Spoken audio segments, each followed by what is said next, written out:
Hare Krishna, my dear devotees, welcome back to the daily readings of Srila Prabhupada's books, right here in the Haven, which is in Hythe, Kent, southeast England, just a stone's throw from the English Channel.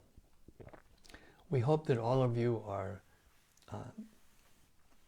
well and safe and happy as you can be in these troubled times we're going through in the world. The solutions to all the problems in the world, whether it be economic, political, environmental, social, you name it, all of those solutions are given in the Śrīmad-Bhāgavatam. This is not an easy concept for the conditioned souls to get their minds around, but it's true nonetheless.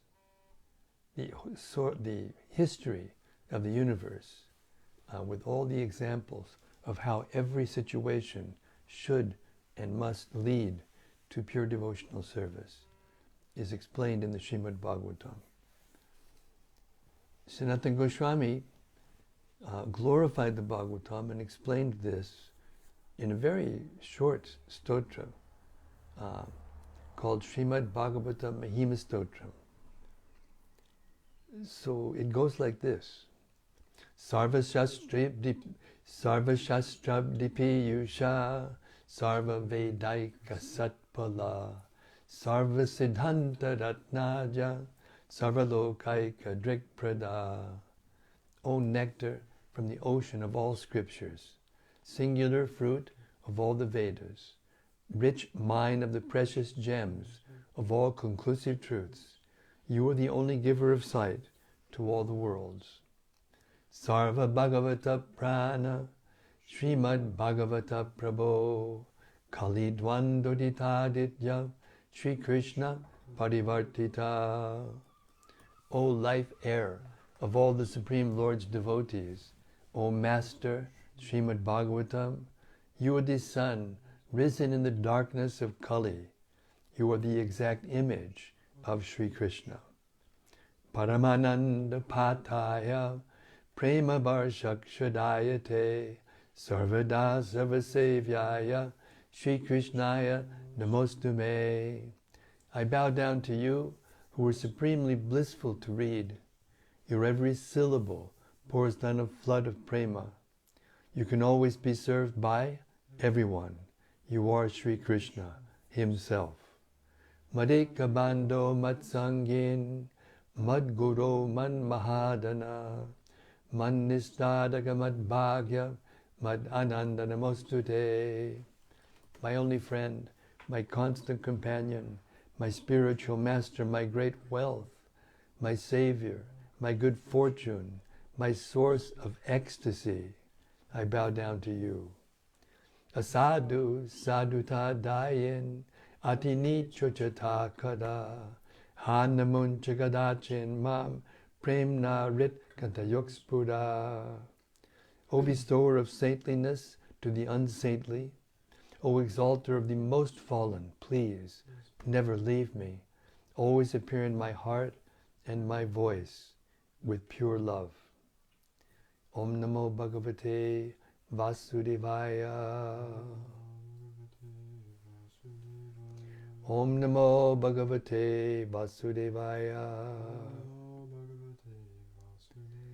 Om Namo Bhagavate Vasudevaya.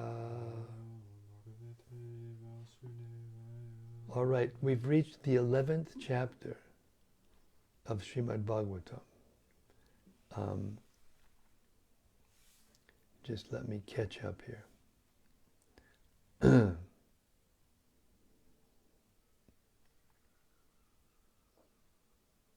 Calculation of time from the atom.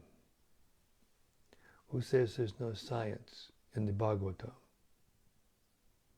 That if they say that, that means they haven't read it. We're starting with with text 14, right? 15?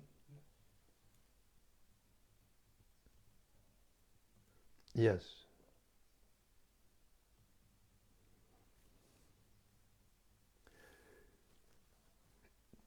Text 15. O Vidura, the sun enlivens all living entities with his unlimited heat and light. He diminishes the duration of life of all living entities in order to release them from their illusion of material attachment. And he enlarges the path of elevation to the heavenly kingdom. He thus moves in the firmament with great velocity, and therefore everyone should offer him respects once every 5 years with all ingredients of worship. Text 16. Vidura said, I now understand the life duration of the residents of the Pita planets and heavenly planets, as well as that of the human beings. Now kindly inform me of the life duration of those greatly learned living entities who are beyond the range of a kalpa. Purport.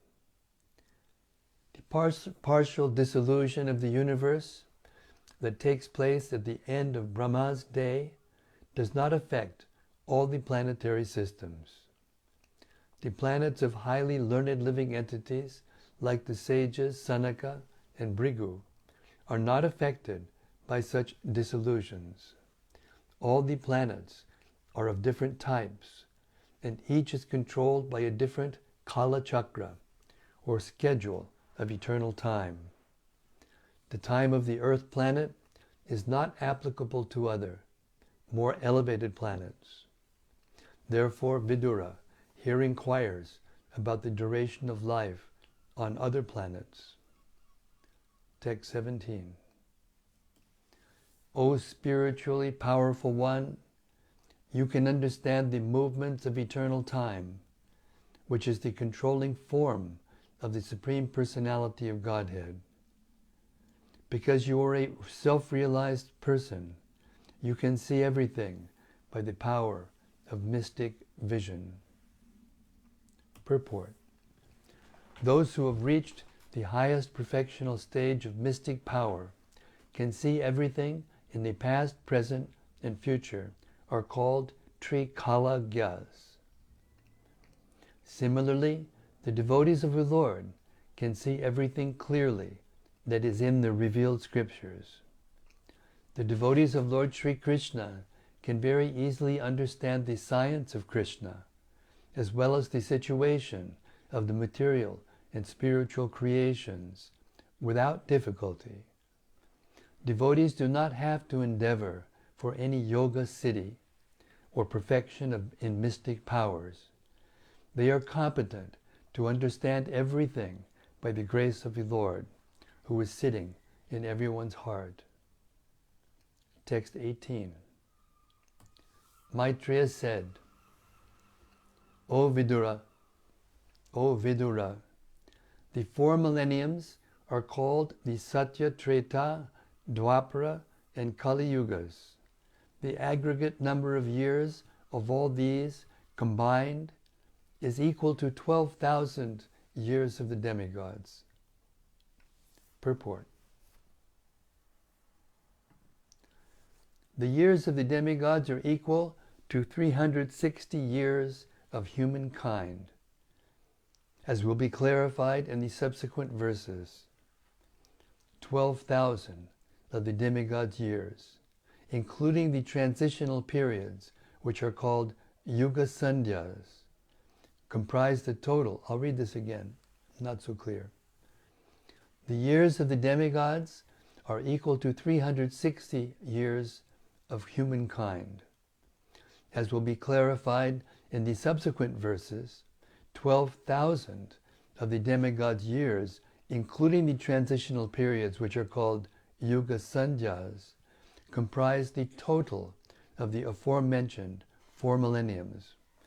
Thus the aggregate of the above-mentioned 4 millenniums is 4,320,000 years. Text 19. The duration of the Satya millennium equals 4,800 years of the demigods.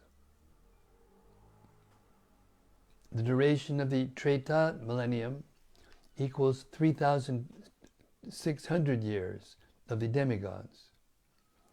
The duration of the Dwapara millennium equals 2,400 years, and that of the Kali millennium is 1,200 years of the demigods.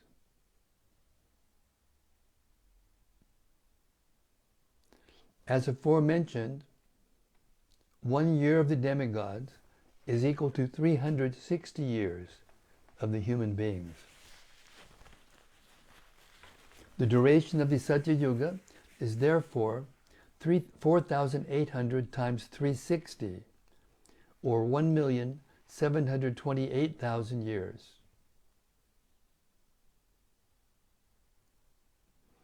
The duration of the Treta Yuga is 3,600 times 360, or 1,296,000 years. The duration of the Dwapara Yuga is 2,400 times 360, or 864,000 years. And the duration of the last age, the Kali Yuga, is 1,200 times 360, or 432,000 years. Text 20. The transitional periods before and after each millennium, which are a few hundred years, as aforementioned, are known as Yuga Sandhyas, or the conjunctions of 2 millenniums, according to the expert astronomers. In those periods, all kinds of religious activities are performed.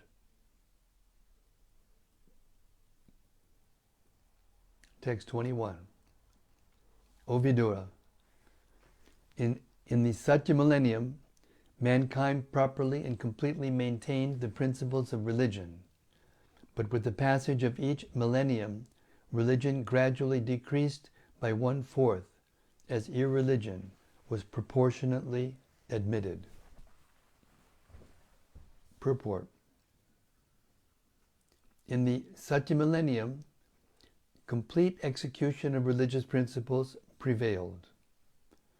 Gradually, the principles of religion decreased by 1/4 in each of the subsequent millenniums. In other words, at present, there is 1 part religion and 3 parts irreligion. Therefore, people in this age are not very happy. Text 22. Outside of the 3 planetary systems, Swarga, Martya, and Patala, the 4 yugas multiplied by 1,000 comprise 1 day on the planet of Brahma. A similar period comprises a night of Brahma, in which the creator of the universe goes to sleep. Purport. When Brahma goes to sleep in his night time, the 3 planetary systems below Brahmaloka are all submerged in the water of devastation. In his sleeping condition, Brahma dreams about the Garbhodakashayi Vishnu and takes instruction from the Lord for the rehabilitation of the devastated area of space. Text 23. After the end of Brahma's night, the creation of the 3 worlds begins again in the daytime of Brahma, and they continue to exist through the lives of 14 consecutive Manus, or fathers of mankind. Purport. At the end of the life of each Manu, there are shorter dissolutions also. Text 24. Each and every Manu enjoys a life of a little more than 71 sets of 4 millenniums. The duration of life of a Manu comprises 71 sets of 4 millenniums, as described in the Vishnu Purāṇa. The duration of life of one Manu is about 852,000 years in the calculation of the demigods, or in the calculation of human beings, 306,720,000 years. 25. After the dissolution of each and every Manu, the next Manu comes in order, along with his descendants, who rule over the different planets. But the 7 famous sages and demigods like Indra and their followers, such as the Gandharvas, all appear simultaneously with Manu. Purport. There are 14 Manus in one day of Brahma, and each of them has different descendants. Text 26.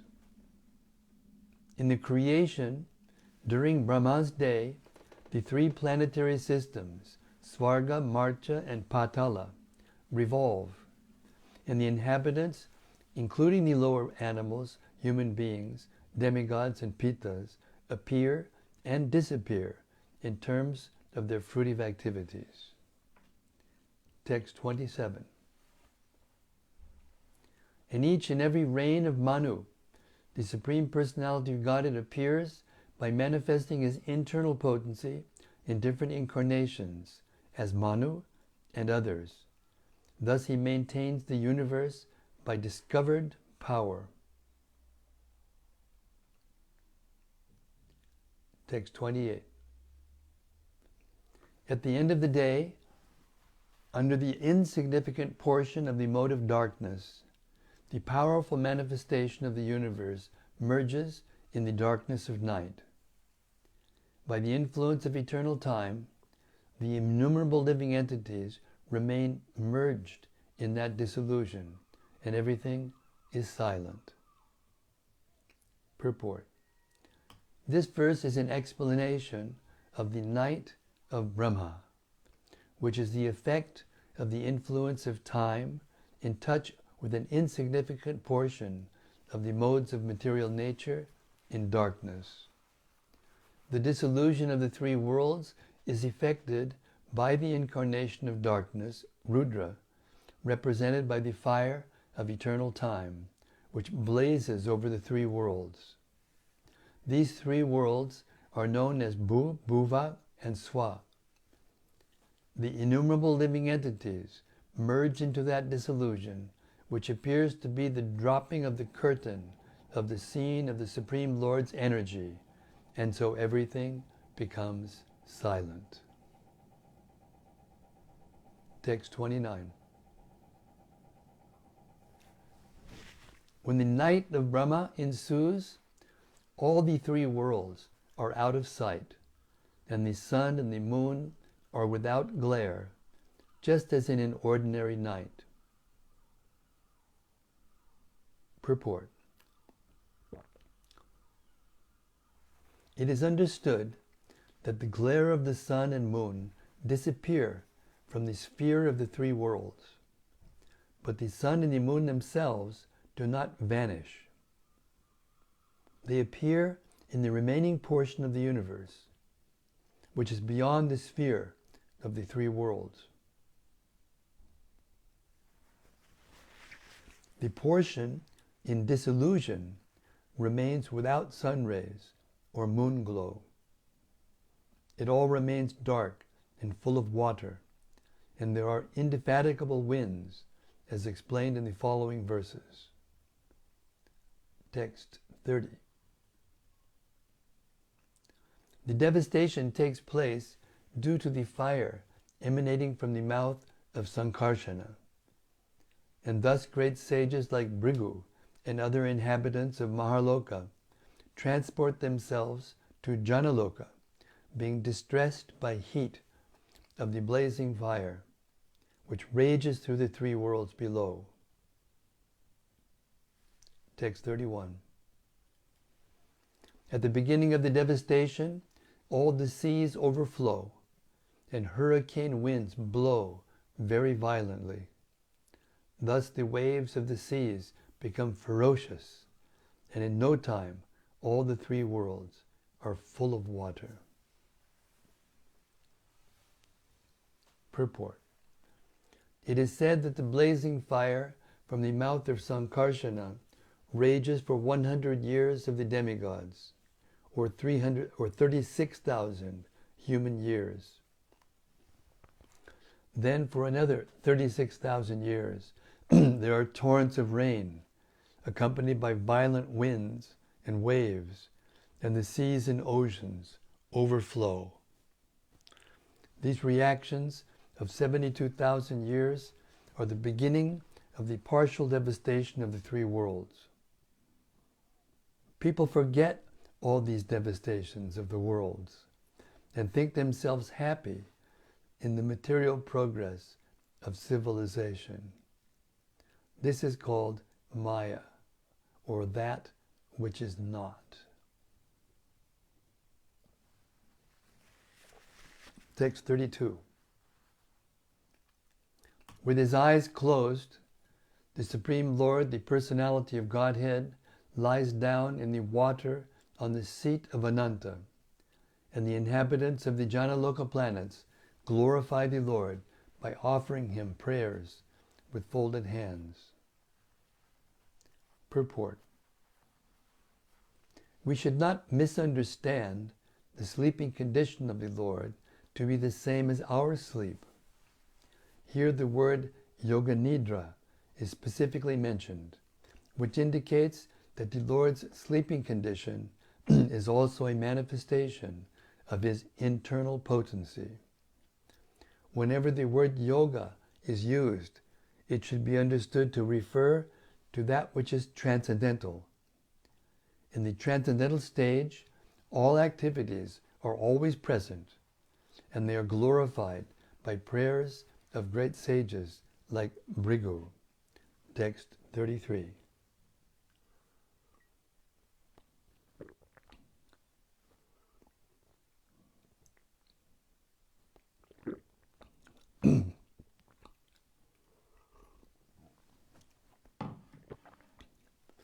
Thus the process of the exhaustion of the duration of life exists for every one of the living beings, including Lord Brahma.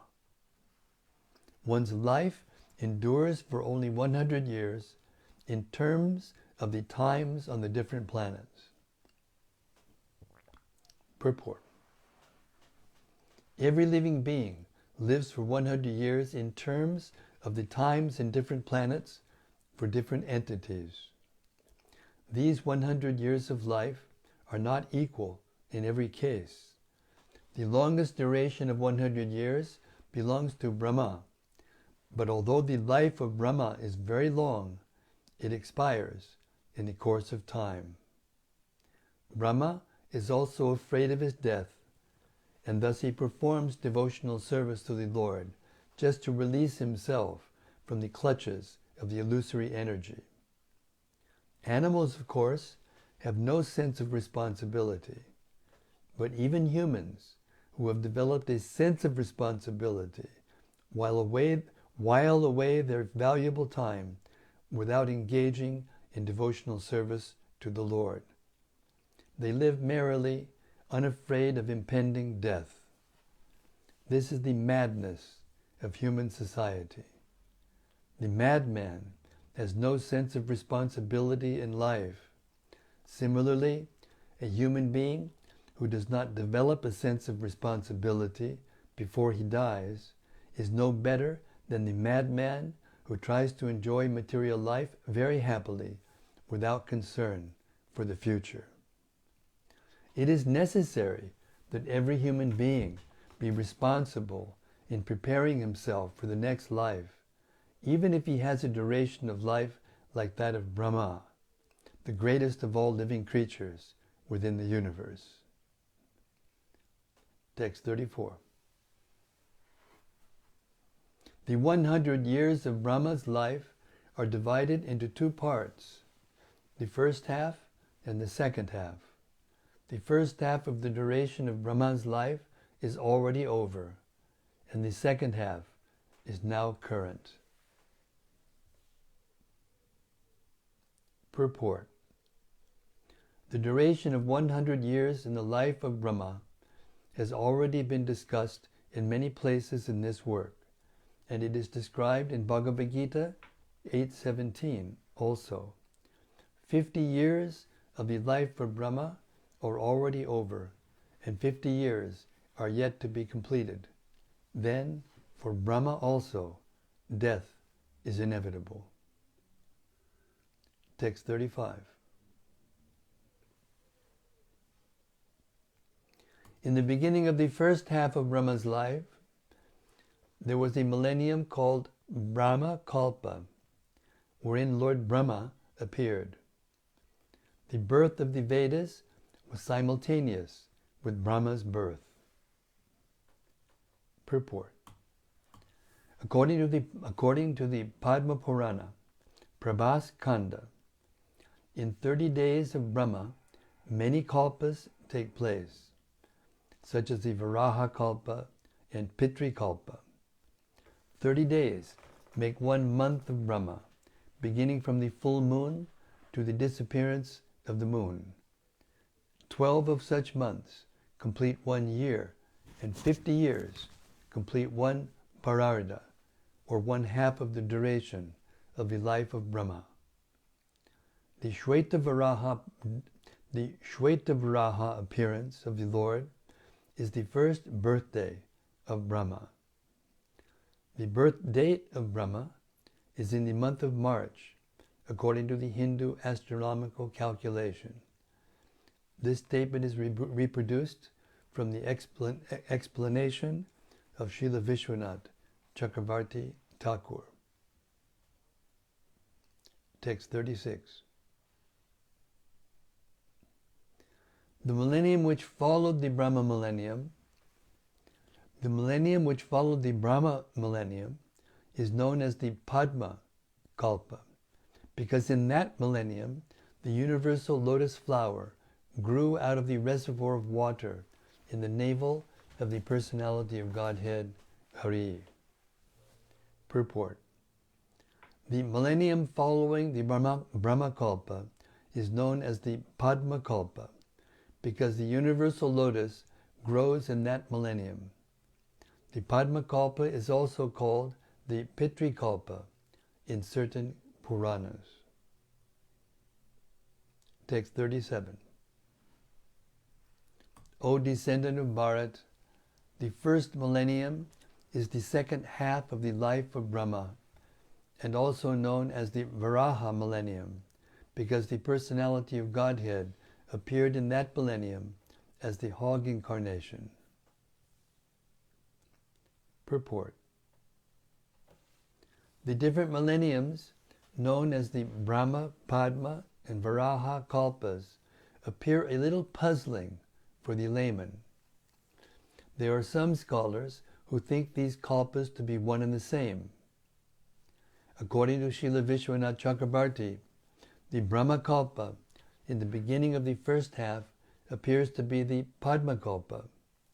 We can, however, simply abide by the text and understand that the present millennium is in the second half of the duration of the life of Brahma. Text 38. The duration of the 2 parts of Brahma's life, as above mentioned, is calculated to be equal to 1 nimesha, less than a second, for the Supreme Personality of Godhead. Okay, that means that for the Supreme Personality of Godhead, 311 trillion, 80 billion years of our time is less than a second for the Supreme Personality of Godhead, who is unchanging and unlimited and is the cause of all causes of the universe. Purport. The great sage Maitreya has given a considerable description of the time of different dimensions, beginning from the atom up to the duration of the life of Brahma. Now he attempts to give some idea of the time of the unlimited personality of Godhead. He just gives a hint of his unlimited time by the standard of the life of Brahma. The entire duration of the life of Brahma is calculated to be less than a second of the Lord's time, and as it is explained in the Brahma Samhita 548 as follows: Yasyai vishatakalam atavalambya jivanti loma bilaja jagadandanataha vishnur mahan sa ihayasya kalabhishesho govindam adipurusham tamaham bhajami. I worship Govinda, the Supreme Personality of Godhead, the cause of all causes, whose plenary portion is Mahavishnu. All the heads of the innumerable universes, the Brahmas, live only by taking shelter of the time occupied by one of his breaths. The impersonalists do not believe in the form of the Lord, and thus they would hardly believe in the Lord sleeping. Their idea is obtained by a poor fund of knowledge. They calculate everything in terms of man's capacity. They think that the existence of the Supreme is just the opposite of active human existence. Because the human being has senses, the Supreme must be without sense perception. Because the human being has a form, the Supreme must be formless. And because the human being sleeps, the Supreme must not sleep. Śrīmad-Bhāgavatam, however, does not agree with the impersonalists. It is clearly stated herein that the Supreme Lord rests in Yoga Nidra, as previously discussed. And because he sleeps, naturally he must breathe. And the Brahma Samhita confirms that within his breathing periods, innumerable Brahmas take birth and die. There is complete agreement between Śrīmad-Bhāgavatam and the Brahma Samhita. Eternal time is never lost along with the life of Brahma.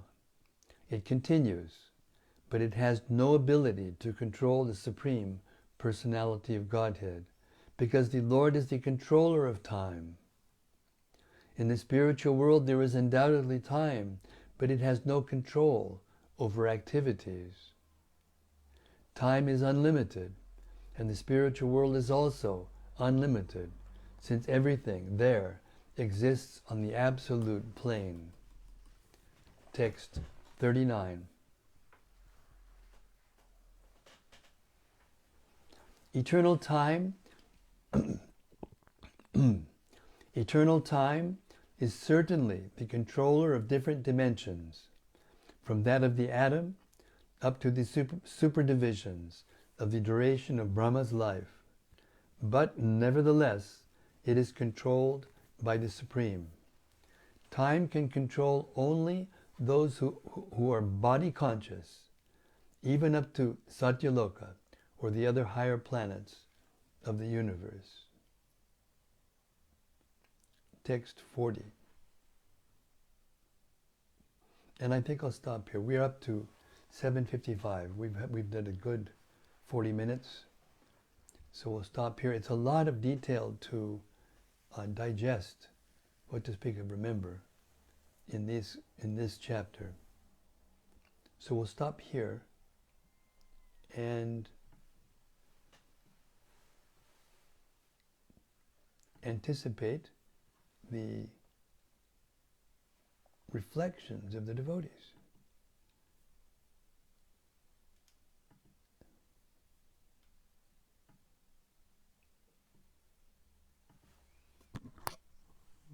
Okay. First is from Rati Manjari. Yes, Rati. She says, Jai Guru Maharaj, the hour of solutions has arrived. Yes, and it will continue to arrive day after day and after day, if I have anything to do with it. or say about it. From Gopakanya Devi Dasi. Yes, Gopakanya Devi Dasi. Hare Krishna, dear Maharaj, and all assembled sages. All glories to Srila Prabhupada and Śrīmad-Bhāgavatam. Thank you, Maharaj, for being with us with your matchless gifts. Jai Ho.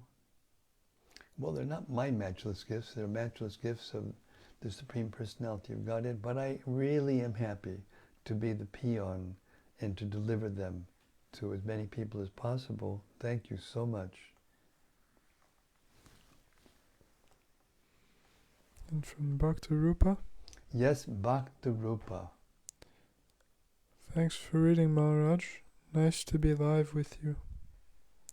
Found it very interesting that each demigod, day and night, is 1 year on the earth. We heard that the sun going all the way around the universe is a day and night for the demigods and a year for us on the earth. I'm visualizing the sun orbiting around the universe and our earth spinning, causing us to experience individual days and nights within the complete orbit of the sun, or 1 year to us. Is it the case that demigod planets aren't spinning, and thus when the orbit of the sun takes it out of their vision, they experience night? Bit of a random speculative question, but I'm interested in learning about the nature of our universe. Well, I personally haven't studied the astronomical texts of the Vedas and the Jyotish Shastras. Information such as that is available in some sections of the Vedas, but I have not studied them, and I'm not going to pretend to be able to give you the answer to that question. We know what's in the Bhagavatam, and it's hard enough to understand that, what to speak of, speculate on whether or not the higher planets revolve. It's out of my pay grade, Hare Krishna. But I don't think that whether we can answer that question or not is going to make much difference, actually, in our day-to-day spiritual lives. But I think that reading the Bhagavatam regularly, like we're doing, all cover to cover, I mean, I'm just confessing, so many details that I just read, I couldn't remember from the last time I read it. And when I think that Jiva Goswami had every single verse in the palm of his hand, knew every single verse, I'm gobsmacked. It's hard to conceive. But what we can do is, because of Srila Prabhupada's masterful purports and his translations into English, in simple English, we can try to understand the way the universe is working. Even though the lifespans and the durations of time and are so far out of our realm of perception, it's really impossible to understand it all perfectly. So we do the best we can. We understand according to our capacity. As long as we don't change it, then it's okay. We may know it all, we may not know it all, but we shouldn't try to change it. Then we'll be able to get the full benefit of hearing the Bhagavatam. Hare Krishna. This is still from Bhakti Rupa. Jai Bhakti Rupa. I heard in Shuddha Bhakti Chintamani that knowledge of the universe is one of the key items of Sambandha Jnana, along with knowledge of the living entity, knowledge of Krishna, and knowledge of their relationships. Very good. I happen to have edited that book. Hare Krishna, thank you very much for reminding me. Hare Krishna. And from Gauranga Gopal. Yes, Gauranga Gopal, the whales are back. Hare Krishna Maharaj, please accept my humble obeisances. All glories to Srila Prabhupada. Jai Srila Prabhupada. Quote, In the spiritual world there is undoubtedly time, but it has no control over activities. Time is unlimited, and the spiritual world is also unlimited, since everything there exists on the absolute plane. Unquote. That is very far out. My mind is fully blown by this statement. Well it should be. It's not exactly trying to blow our minds, but it's trying to expand our minds. You see, you can't have a percentage of infinity. So these poetic verses are meant to give us some idea of the durations of life of different planets and different living beings, and the difference between time in the spiritual world and time in the material world. Now, in the spiritual world, they get up in the morning. Krishna goes and takes care of his, bodily things, and then he goes out with the cowherd boys. And then in the evening they come back. So there's a cycle of activities. But it's not time as in the material world. In the material world, time is the force which causes the movements and the activities of living beings. But in the spiritual world, there is no force of time which forces the living beings. The force that causes the activities and the variegatedness in the spiritual world is love. Everyone is doing what they want to do to please Krishna because they love Krishna. Now, that's not an easy concept to understand. Either is it easy to understand how the whole duration of Brahma's life is 1 second of the Supreme Personality of Godhead. It actually can't be calculated because his time is unlimited. But just to give us an idea of how things are, we're given these poetic descriptions. When I mean poetic, I don't mean that it's not real or that it's not specific, but it's not mathematically possible to calculate everything in terms of the difference between the spiritual and material worlds. It's just to give us an idea.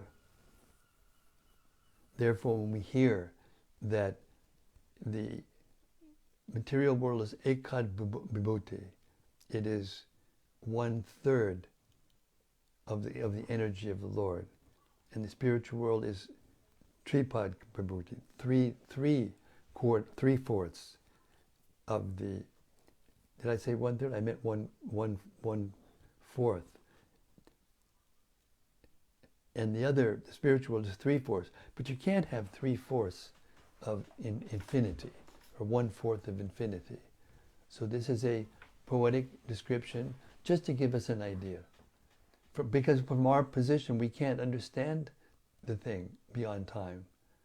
We're not beyond time and space. We're confined to 3 dimensions. And in different places, different planets in the universe, there's more dimensions. And the spiritual world is infinite dimensional. Yes, so mind blown and mind expanded are I guess they're the same thing, depending on who's talking. Hare Krishna.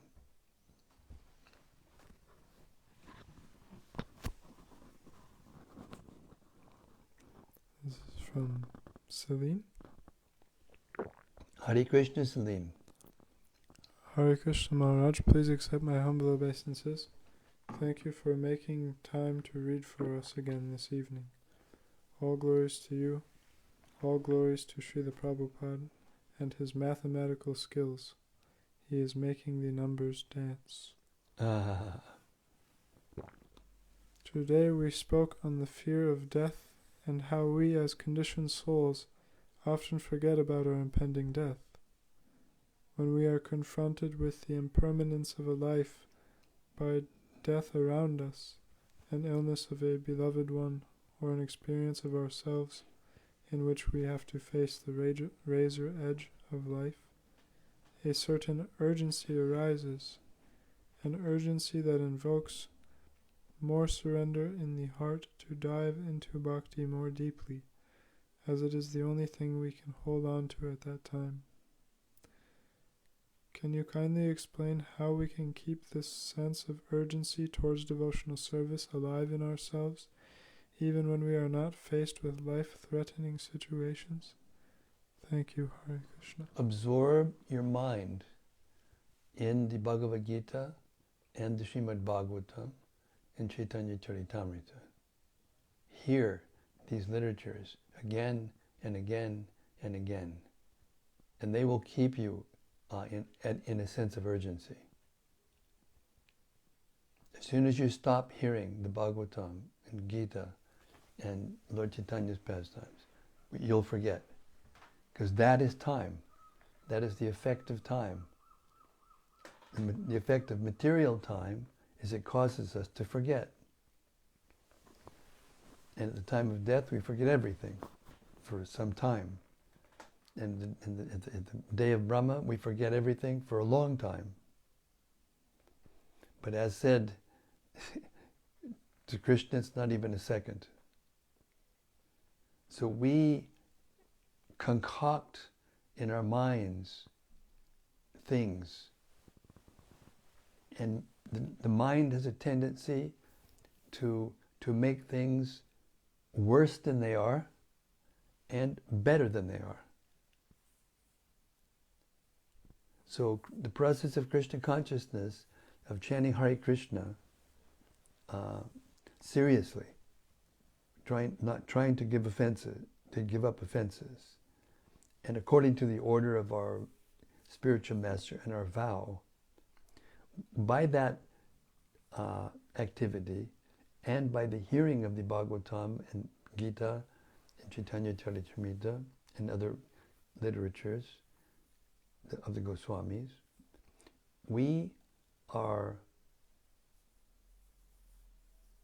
pushed to a sense of urgency so that we can keep it's practice. We have to practice. It's like anything else in life. If you want to get good at something, you have to practice. If you want to be a world-class athlete, if you want to be a world-class footballer, if you want to be a world-class anything, musician, you have to work, and you have to work hard in order to become perfect at a given, activity. So it's the same in principle with spiritual life. We have to practice, and the what we are practicing is the practicing art of hearing. To practice the art of hearing is to admit, first of all, that these descriptions are so far beyond our capacity to understand that the only way we can grasp it is to hear it as truth. Just like Arjuna, at the end of the Gita, Krishna says to him, now I've explained to you in detail everything. Now, have you understood? Is your illusion now dispelled? And Arjuna said, yes. Now I'm willing to do what you want me to do. I surrender. So you can keep this urgency that you're talking about by surrendering to what's in the Bhagavatam and what's in the Gita, and anything that tends to interfere with that ability to surrender should be rejected. That's the process of surrender. If you surrender to Krishna fully, He will protect you.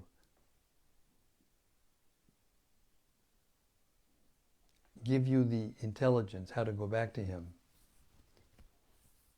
which means to keep the urgency right to the time of death. Hare Krishna.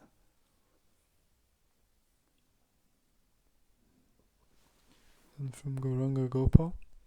Yes, Gauranga Gopal.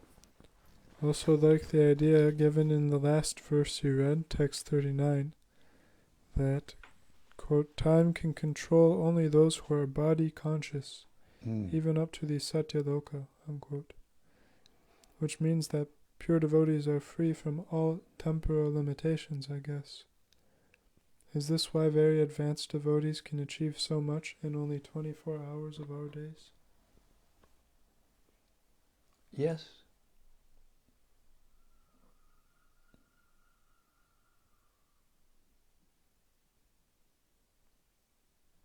Hare Krishna. And from Anandamurti. Yes, Anandamurti. Dear Guru Maharaj and all assembled devotees, please accept my humble obeisances.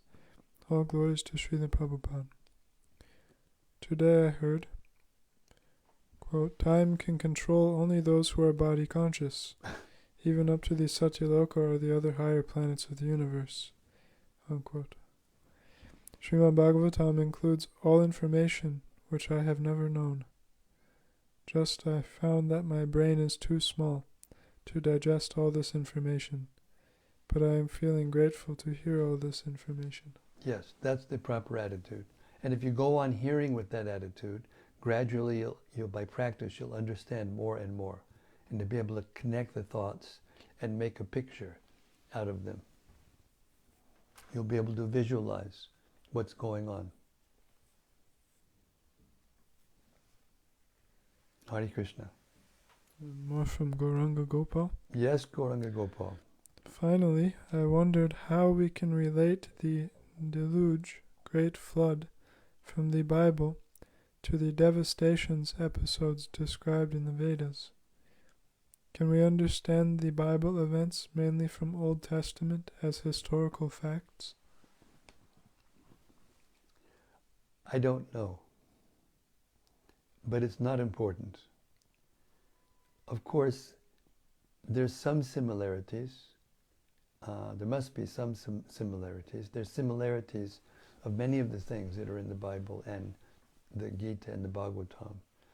Prabhupada called the Bible to be like a pocket dictionary and the Bhagavatam to be like the full desktop, many volume dictionary. You'll find whatever word is in the pocket dictionary is also in the larger dictionary, but you'll find words in the larger dictionary that are not in the pocket dictionary. So that's the way to look at it.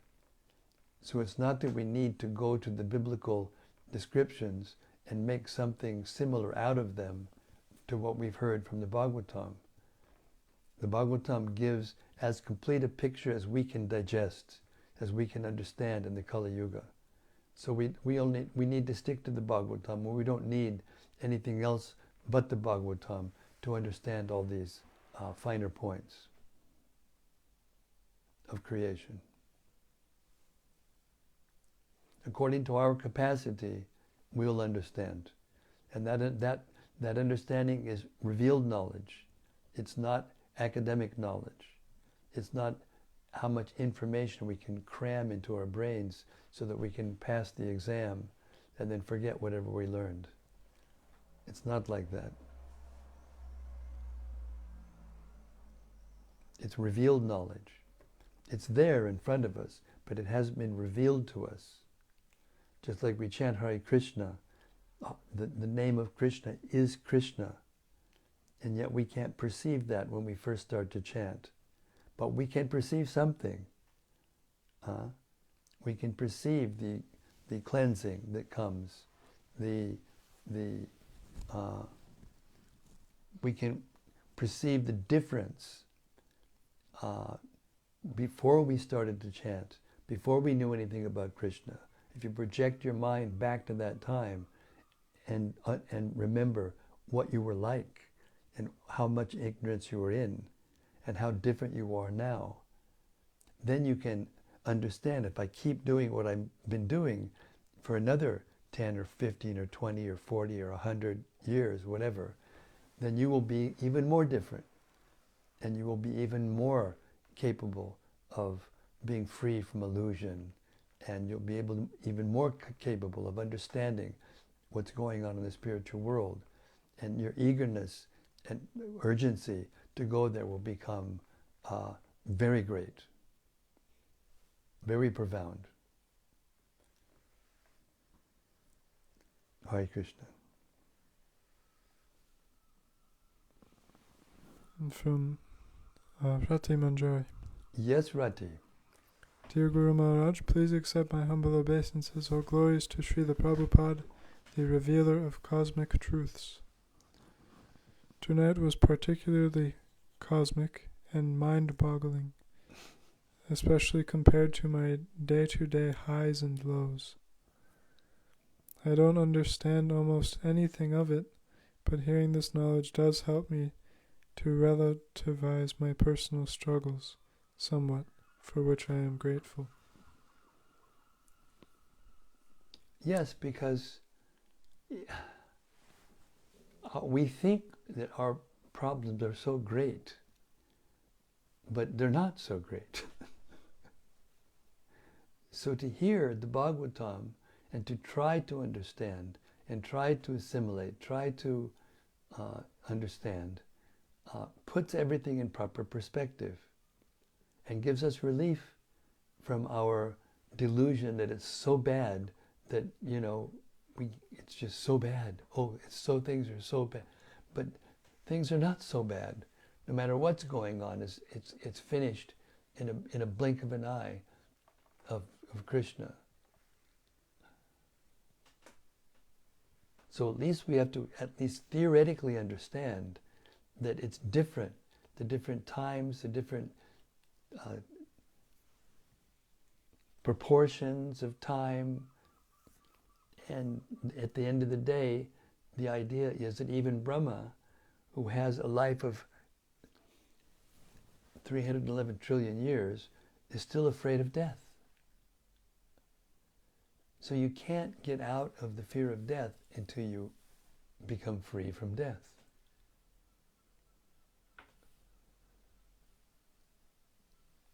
Therefore, we should become serious. The purpose of the knowledge in the Bhagavatam is to help us become serious. Yes, we're tiny. Yes, we're insignificant compared to the whole. But we have been given this gift, and we should receive this gift graciously. And we should take it up.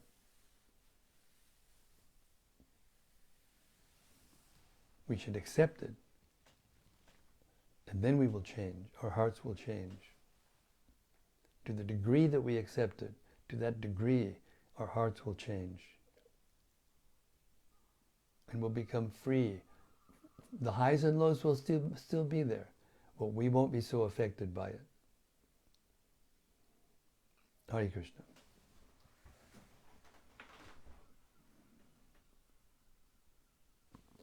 From Bhakta Oliver. Yes, Bhakta Oliver, Haribo. The Welsh devotees are back.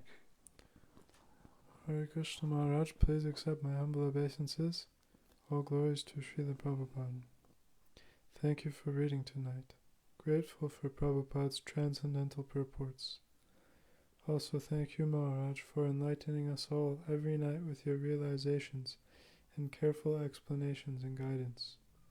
These daily readings are really special. Hare Krishna. Hare Krishna. Well, thank you so much. Everyone needs encouragement. Hare Krishna. Including yours truly. And this is from Me Now. Me Now. Hare Krishna. Hare Krishna, please accept my humble obeisances. Please excuse my question as I find this topic quite complicated to understand. What happens once Brahma dies? He goes back to the spiritual world. And the whole universe is, well, actually, it depends on, in each millennium or life of Brahma, it depends on how Brahma became Brahma. If Brahma became Brahma by doing pure devotional service, then when he leaves, he automatically goes back to Godhead. And the whole universe is drawn back into the body of Mahavishnu, and then everything is finished until the next time of the creation. That next time of the creation happens as a result of the unfulfilled desires of the souls who keep their subtle bodies. And their subtle bodies have the unfulfilled desires. And the sum total of the agitation of all those desires activates the Lord or causes the Lord to desire to create again the universe. And he breathes out.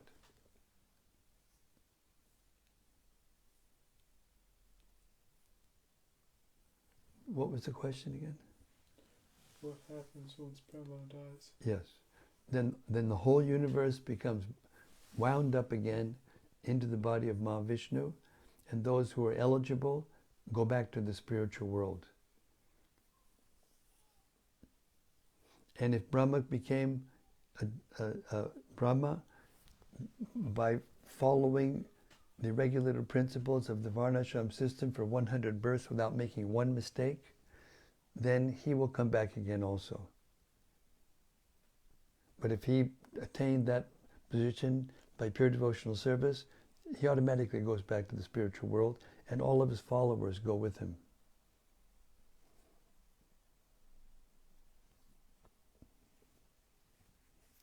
Hare Krishna.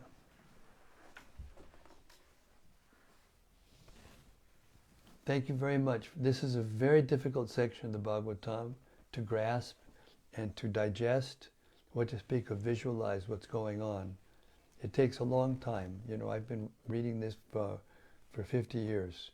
So maybe something is assimilated, something I've absorbed something, but it's just a drop in the bucket, frankly. Hare Krishna. Śrīmad-Bhāgavatam ki jai. Samaveta Bhakta Brinda ki jai. Gaur Premanandi, Hari Hari Bol. See you tomorrow night, same time, same place, same topic, as the bewildering creation of the universe becomes more and more revealed to us. See you tomorrow. Hare Krishna.